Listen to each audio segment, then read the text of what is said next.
بسم اللہ الرحمن الرحیم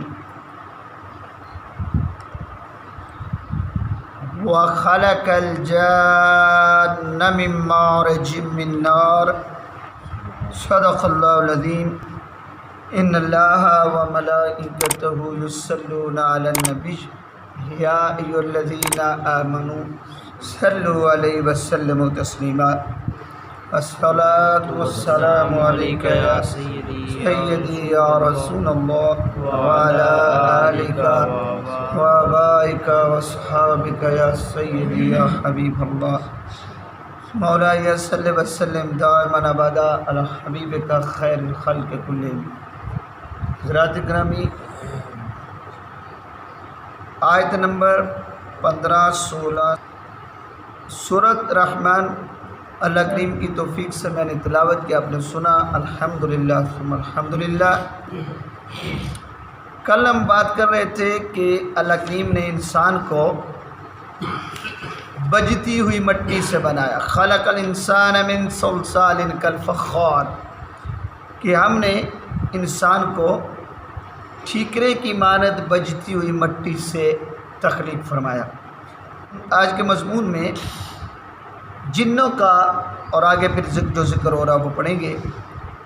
وَخَلَقَ الْجَانَ مِن مَارِجٍ مِّن نَّارٍ، اور پیدا کیا جان کو آگ کے خاص شعلے سے، اور اے جن و انسان فَبِأَيِّ آلَاءِ رَبِّكُمَا تُكَذِّبَانِ، تم اپنے رب کی کون کون سی نعمت کو جھٹلاؤ گے۔ دو چار چیزیں ضروری نوٹ فرما لیں۔ اگر کوئی پوچھے انسان کے باپ کا کیا نام ہے تو ہم کیا بتاتے ہیں؟ آدم علیہ السلام۔ کیا بولتے ہیں؟ آدم علیہ السلام۔ اگر کوئی پوچھے جنوں کے باپ کا کیا نام ہے؟ جان۔ تو کیا نام ہوا؟ جان۔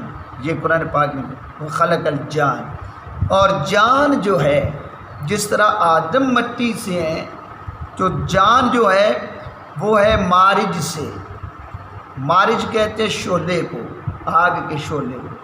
نار ہوتی ہے آگ، اس میں سے جو شعلہ نکلتا ہے اس کو مارج کہتے ہیں۔ تو مارج اس کو وہ شعلہ جس کے اندر دھواں نہ ہو، بالکل خالص۔ تو اللہ کریم نے انسان کو جب بنایا تو مٹی لی، اور جب جنوں کو بنایا تو آگ کے شعلے لیا، اس سے بنا دیا۔ اس طرح پھر کچھ لوگوں کا خیال ہے کہ جن جو ہے یہ بنفسِ ہی کوئی شے نہیں ہے، بلکہ انسانوں کی ایک قسم ہے جس کو جن کہتے ہیں۔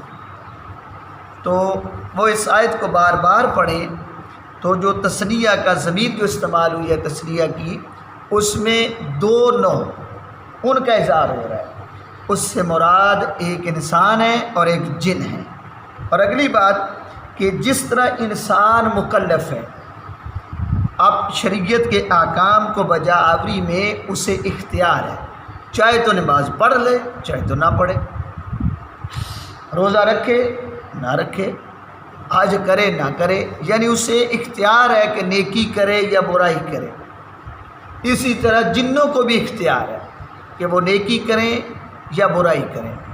اسی طرح جس طرح نوع انسانی میں ازواج ہیں، میاں بیوی ہے، بیوی بچے ہیں، اسی طرح جنوں کے اندر بھی میاں بیوی اور بچے ہیں، ان کی نسل بھی اسی طرح ہی چلتی ہے جس طرح انسانوں کی چلتی ہے، لیکن وہ نوع الگ ہے۔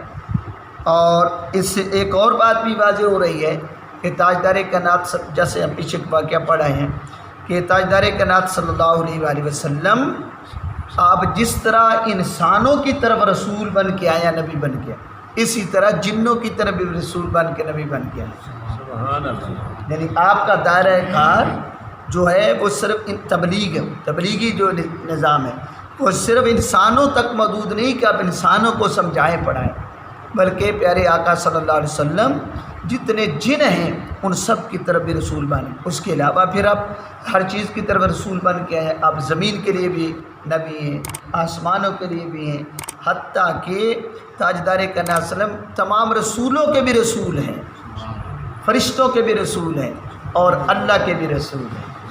یہ آپ کی شان ہے۔ بہرکیف تاجدار کائنات صلی اللہ علیہ وسلم آپ جو ہے ہر چیز کی طرف نبی رسول پیغمبر بن کے آئے ہیں۔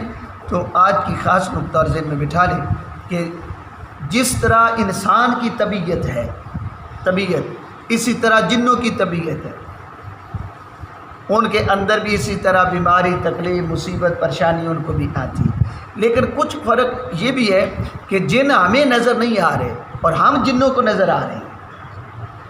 ہمارے ساتھ جو شیطان ہے نا، یہ بھی جنوں میں سے، تو جس کو ابلیس ہم کہتے ہیں، یہ جنوں کی نسل میں سے ہے۔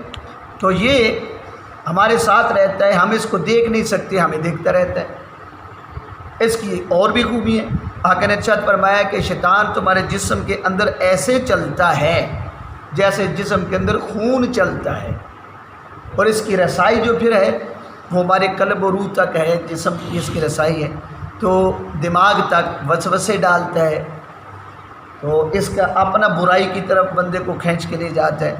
بہرکیف اس کی اور بھی جو خواص ہیں جنوں کے، ان میں کئی چیزیں ایسی ہیں کہ جن کی بڑی طاقت ہوتی ہے، کمزور بھی ہوتی ہے، طاقتور بھی ہوتی ہے، یہ بھی ذہن میں رکھیں۔ کبھی ایک واقعہ ہمارے بھائی جان سنایا کرتے تھے کہ کھیوڑا کے اندر ایک عامل تھی، عامل، وہ جنوں کو اگر کسی کو تنگ کرے نا جن، تو وہ اس طرح کلام اللہ کا پڑھتے تھے تو جنوں کو پکڑ لیتے تھے، پھر انہیں تکلیف دیتے تھے، پریشان کرتے تھے، جس طرح جن لوگوں کو پریشان کرتے۔ تو ایسے عمل کے لیے ہر وقت وضو کے اندر ہونا ضروری ہے، یہ ذہن میں رکھیں۔ جو جنوں پر عامل ہوتے ہیں نا، ان کو اپنے قبضے میں کرتے ہیں۔ حدیث پاک میں بھی ہے کہ ایک بندہ حضور کے صحابی ہیں جو ایمان لائے تھے، انہوں نے بتایا تھا کہ میرا جن ان کے قبضے میں، وہ جن انہیں روز اٹھاتا تھا، اٹھو جاؤ مکے کے اندر نبی آئے ان کا جا کے کلمہ پڑھو، تو اس کے قابو میں تھا۔ تو انسانوں کے قابو میں ہوتے ہیں جن، اور کچھ نہیں ہوتے، وہ ظالم بھی ہوتے ہیں، بندے کو نقصان بھی دیتے۔ وہ عامل جو ہے وہ ایک دن ان کا وضو ٹوٹ گیا تو جنوں نے انہیں پکڑ لیا۔